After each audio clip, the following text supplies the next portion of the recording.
महालक्ष्मी ने वैकुंठ क्यों छोड़ा।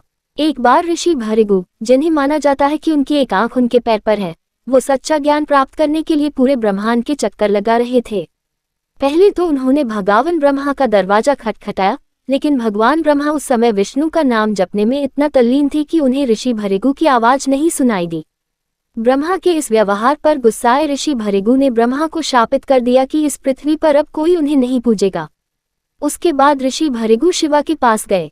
उस समय भगवान शिव माता पार्वती से बातें करने में इतने डूबे हुए थे कि उन्होंने ऋषि की बात पर ध्यान नहीं दिया।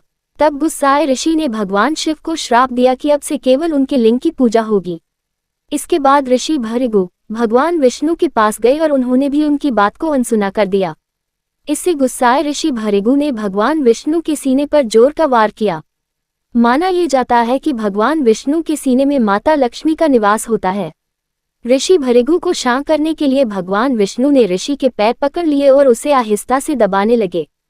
पैर दबाते वक्त विष्णु ने ऋषि के पैरों में लगी आंख को नोच लिया, जिससे ऋषि का अहंकार समाप्त हो गया।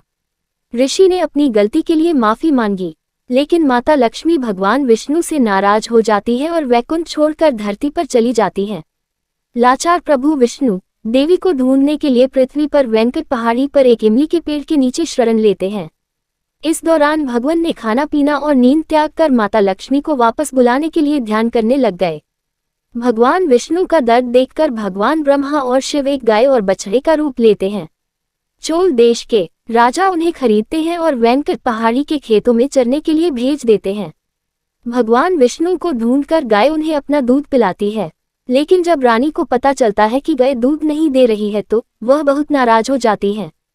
तब वह एक आदमी को गाय पर नजर रखने को बोलती है। वह देखता है कि गाय अपना सारा दूध पहाड़ी पर गिरा देती है। इससे गुस्साए आदमी ने जब गाय को मारने के लिए कुल्हाड़ी उठाई, तभी वहां पर भगवान विष्णु प्रकट होते हैं। वह पूरी तरह से खून से लथपथ होते हैं, जिसे देखकर वह आदमी डर के मारे मर जाता है। ये देख राजा दौड़ा हुआ उस जगह पर आता है। तब भगवान विष्णु वहां प्रकट होते हैं, उसे श्राप देते हैं कि वह अगले जन्म में उनके दास के रूप में एक असुर का रूप धारण करेगा।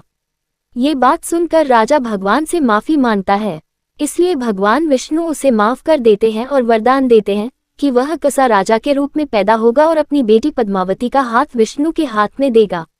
इस प्रकार भगवान विष्णु श्रीनिवास का रूप लेकर वराह में रहने लगे। फिर कई सालों के बाद एक अक्सा नामक राजा आया, जिसकी एक बहुत ही खूबसूरत सी बेटी थी, जिसका नाम पद्मावती था। भगवान विष्णु ने जब रानी पद्मावती को देखा तो वह उसके प्यार में घायल हो गए। राजा ने दोनों की शादी पक्की कर दी।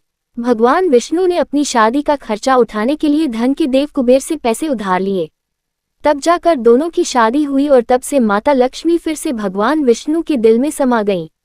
लोग इस मंदिर में आकर शादी इसलिए करते हैं जिससे वह जन्मों जन्म साथ रह सकें।